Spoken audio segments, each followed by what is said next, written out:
Evidencia del no espurio. Del Padre, y del Hijo, y del Espíritu Santo, Mateo 28, 19.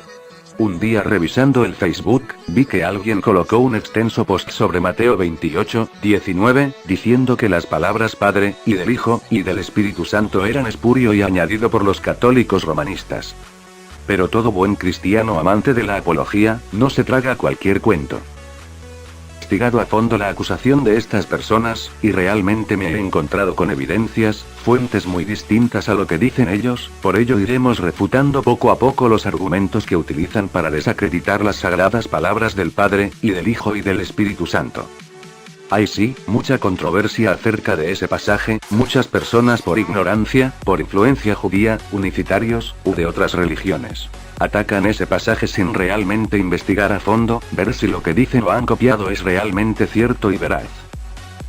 Punto 1. Crítica textual. Comenzaremos evidenciando la veracidad de dichas palabras por medio de la crítica textual. Primero informando que la crítica textual es el estudio que trata de reconstruir un texto tan cercano al original perdido como sea posible. Bueno, decir que ese texto aparece en 3 de los códices más importantes y antiguos, tales son: el Codex Sinaiticus, data del siglo IV. El Codex Alejandrinus, data del siglo IV. El Codex Vaticanus, data del siglo IV. Aclarar que estos manuscritos, aunque importante, son solo 3 de los más de 5000 manuscritos que hoy en día poseemos, pero algunos toman estos manuscritos citados como corrupciones o satánicos, etc. Me pregunto, sobre todo para los unificitarios que argumentan esto.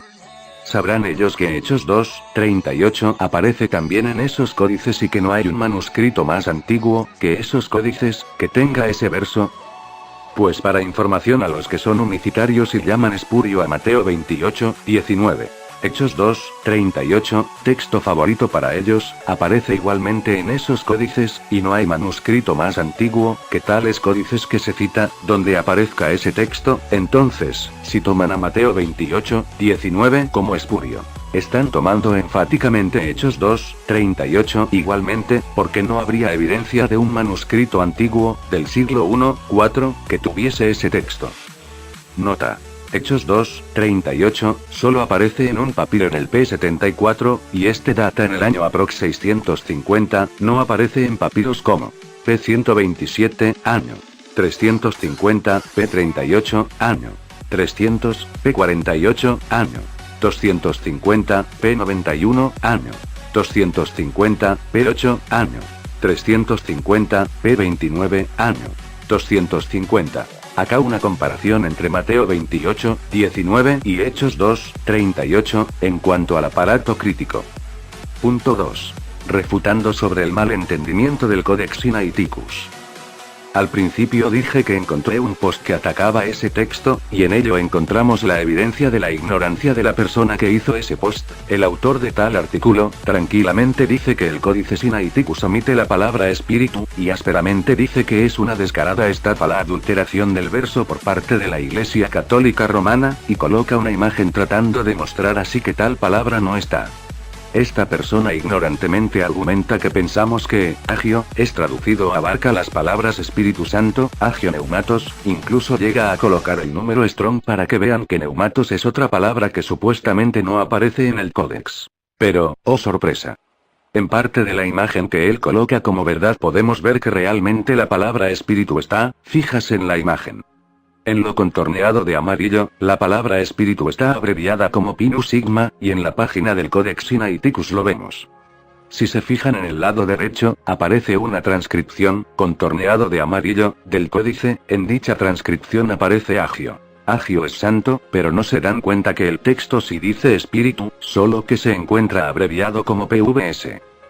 En la transcripción aparece como Pinus Sigma, pero no deben confundirse, pues las palabras griegas cambian entre mayúsculas y minúsculas. Y esta es la abreviación de neumatos espíritu, por eso es que en la traducción, a la derecha, circulado de azul, dice Holy Spirit, Espíritu Santo. Las abreviaciones en los manuscritos griegos no se consideran variantes textuales, pues la abreviación tiene un claro significado conocido entre los expertos. La persona que no está familiarizada con este tipo de abreviaciones sencillamente no puede entender ni leer el griego, ya que este es un fenómeno muy común, denominado nombres sagrados, en latín nomina sacra. Los cristianos primitivos practicaban este tipo de abreviaciones de nombres que ellos consideraban sagrados o respetables. De hecho, si se dan cuenta en la misma imagen del códice sinaítico de Mateo 28, 19, la palabra Padre también se encuentra abreviada como Pirro Sigma, que es la abreviación de Patros, y se presenta con una raya encima de esas palabras. Pues mayormente cuando se encuentran esas palabras, tanto Padre como Espíritu, están con una línea encima, como dije eran palabras que consideraban respetables o sagrados. Los escritores del Codex Sinaiticus abreviaron la palabra neumatos como Pinus Sigma. Cito de la misma página académica, la lista de los papiros griegos del NT donde se usa la abreviación, Pinus Sigma Pinu Alpha, en diferentes partes del Nuevo Testamento con su datación correspondiente. Y aquí les presentaré unos ejemplos. Papiro 45, p. Chester Beatty I, año 250 DC, Hechos 5, 32. Papiro 15, p. Oxy. 1008, año 200-300 DC, 1 Corintios 7, 40. Papiro 20, p. Oxy.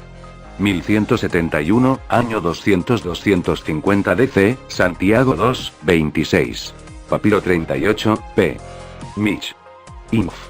1571, año 225 DC, Hechos 19, 2. Papiro 47, p. Chester Beatty III, año 200-300 DC, Apocalipsis 14, 13. Papiro 50, p. Yal 1543, año 300 DC, Hechos 8, 29. Papiro 72, p.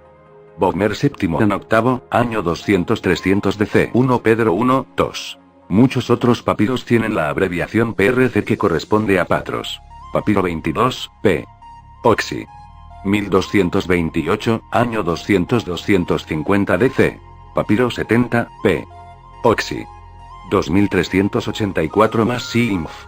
CNR 419, 420, año 250-300 DC.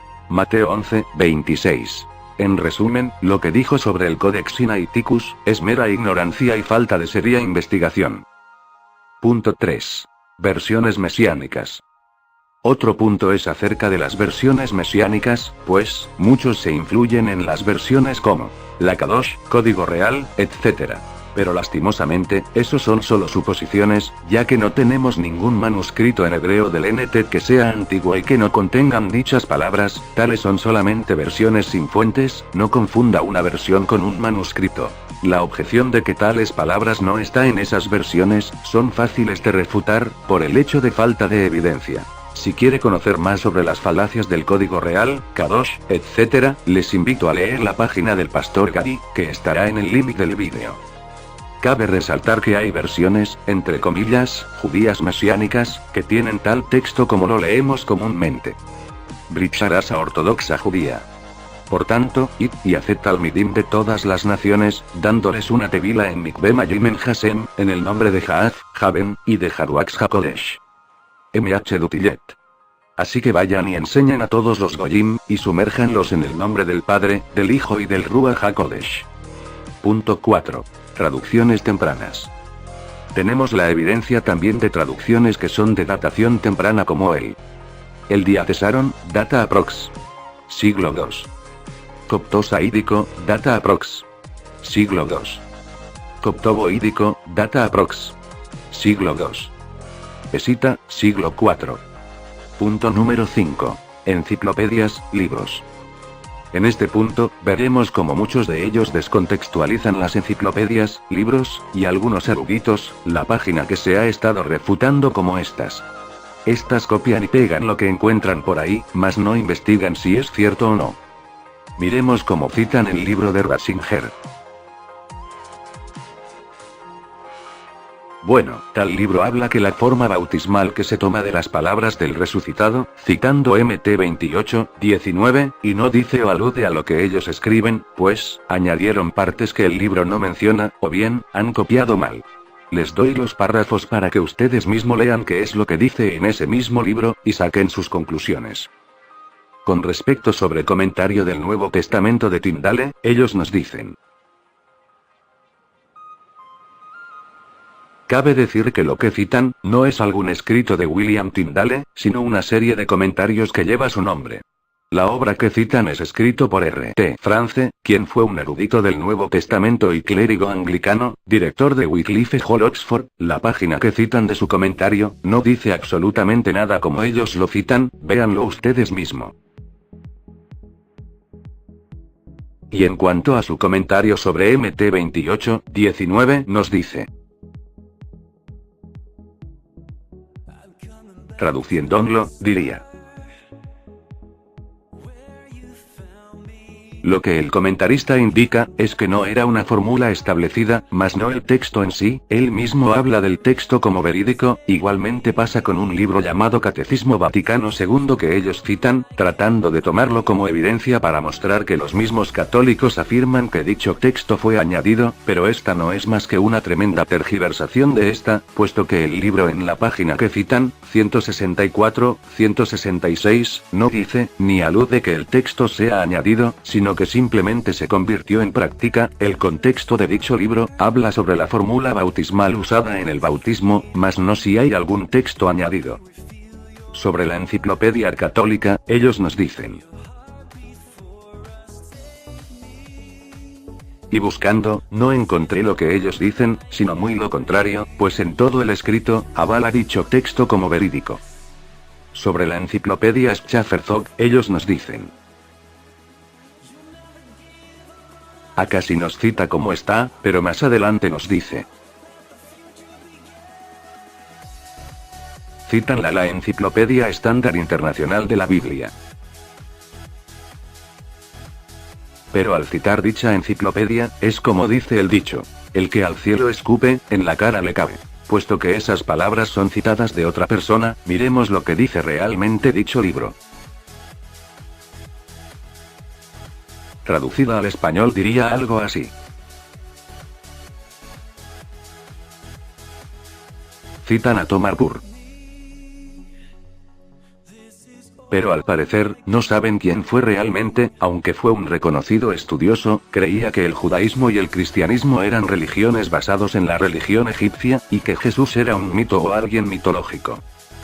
Citan a un desconocido estudioso llamado Randall Duane-Hughes. Lo chistoso de citar a Randall Duane-Hughes, que aparte de no ser un reconocido estudioso, tiene serios problemas en sus argumentos. Por ejemplo, su premisa de la falta de evidencia de manuscritos más antiguos sobre Mateo 28:19, cae en una falacia, puesto que dicha persona cita Hechos 2:38 como evidencia sobre el bautismo en el nombre de Jesús, pero no se da cuenta que igualmente no hay evidencia o algún manuscrito anterior del siglo IV, que diga dicho texto, lo cual, basándonos a su premisa, daríamos por sentado sus evidencias bíblicas.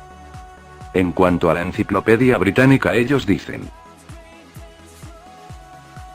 pero leyendo, no encuentro que dicha enciclopedia diga que tal texto fue añadido, sino que habla sobre la fórmula. La Enciclopedia of Religion and Ethics, vol. 2, página 376, nos dice que no hay ningún motivo real para dudar de la autenticidad de MT 28:19 como parte del Evangelio de Mateo en su forma final.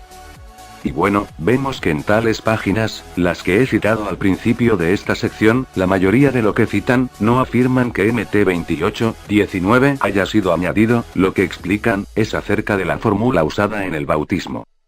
Hay algunas obras que no he llegado a encontrar para verificar si lo que dicen ellos es cierto, por ello no los cité y comenté. Veremos también que citan más y más obras, pero como hemos evidenciado, mucho los descontextualizan, y aparte, lo que hacen esas páginas, no es más que una falacia ad verecundiam, pero les digo lo mismo que la Enciclopedia Estándar Internacional de la Biblia. Es evidente, sin embargo, que algunas de estas objeciones descansan sobre presuposiciones antisobrenaturales que realmente son una petición de principio en cuestión y otras en conclusiones para las cuales faltan premisas reales. Punto 6. Padres de la Iglesia. Muchas de estas personas, los que replican contra MT 28:19, citan a Eusebio, como prueba de que dicho texto no existía o que era una interpolación. Eusebio en algunos de sus escritos dice: se dirigieron a todas las naciones para la enseñanza del mensaje con el poder de Cristo, que les había dicho: id, y haced discípulos a todas las naciones en mi nombre. Historia Eclesiástica, libro 3, capítulo 5, sección 2. Nuestro Salvador sin duda tenía esta ventaja solo cuando, después de haber vencido la muerte, dijo a sus discípulos: id y enseña a todas las naciones en mi nombre. Eusebius Pamilius. Oration in Praise of Constantine, Book 16, Section 8. Hay que notar que Eusebio no dice: bautizándolos en mi nombre, lo cual para los defensores del espurio puede ser peor, puesto que no daría evidencia de bautizar en ese evangelio como muchas veces lo leemos. Por lo cual, se podría decir que esas palabras no eran una referencia neta de Mateo 28, 19, sino de una combinación entre MT 28, 19 con LC 24, 46, 47. Cabe decir que, en un libro que se le atribuye a él, conocido como Teofanía, lo cita completamente. De igual manera, tenemos otra obra donde cita completamente tal texto. Pero más allá de Eusebio, tenemos evidencia de los primeros padres de la Iglesia, que citan este texto, como por ejemplo Ignacio, Justino Mártir, Ireneo, Tertuliano. Y podemos seguir citando a más anteriores de Eusebio. También tenemos un libro muy conocido que su datación es aproximadamente del siglo I, la cual es llamado Didageo Didache. Punto 7. Mateo de Shentov. Pero el peor argumento que uno puede presentar en contra de MT 28, 19, es citar a Shentov, que fue un judío anticristiano. Les dejo un link en la descripción del vídeo, que detalla un poco acerca de él. Esta persona omitió y añadió gran parte de las escrituras. Veamos algunas de sus añadiduras y mutilaciones, en el Evangelio de Mateo que presenta. -9, 2, Shentov. Es por la fe en Dios que han sido perdonadas tus iniquidades, bla. Confía, hijo. Tus pecados te son perdonados. -16, 18, Shentov. Tú eres una piedra y yo edificaré sobre ti mi casa de oración, bla. Tú eres Pedro, y sobre esta roca edificaré mi iglesia. -17, 11, Shentov. Elías vendrá y salvará a todo el mundo, bla. Elías ciertamente viene, y restaurará todas las cosas. -18, 11, Shentov. Pero el Hijo del Hombre ha cesado de salvar a los enemigos, bla. Porque el Hijo del Hombre ha venido a salvar lo que se había perdido. -28, 16, Shentov. Cuando sus 12 discípulos fueron a Galilea, bla. Pero los 11 discípulos se fueron a Galilea. -28, 20, Shentov. Y enseñadles a guardar todas las palabras cosas que os he mandado hasta siempre, bla. Enseñándoles a guardar todo lo que os he mandado. Y he aquí, yo estoy con vosotros todos los días, hasta el fin del mundo. Punto 8. Bautismo en el nombre de. Muchos alegan que dicho texto es espurio, porque supuestamente en las escrituras no se encuentra un bautizado bajo la fórmula trinitaria, y en Hechos se encuentran las personas bautizadas bajo la fórmula en el nombre de Jesús. Pero, hay una cosa que pasan por alto: en las escrituras no se encuentra un ad momentum, momento exacto, del bautismo. El argumento de que no hay un bautizado bajo la fórmula trinitaria, cae por su propia lógica, ya que en las escrituras no se lee a un cristiano que siendo bautizado se le sobreinvoque el nombre de Jesús. Las referencias que da el libro de Hechos en cuanto a ser bautizados en el nombre de Jesús, no es por aplicar una fórmula, sino, en base a la autoridad de por quien les había mandado hacer esas cosas, o sea, en base a la autoridad de Cristo. Cabe decir que nombre tiene el significado de autoridad, y en pocas palabras, el ser bautizado en el nombre de Jesús, es bautizarse como lo indicó Jesús, así como le preguntaron los sacerdotes a Juan y Pedro: ¿con qué poder, o en qué nombre, habéis hecho esto? HT 4, 7 LVA, y por lo cual eso, no implica usar una virgula.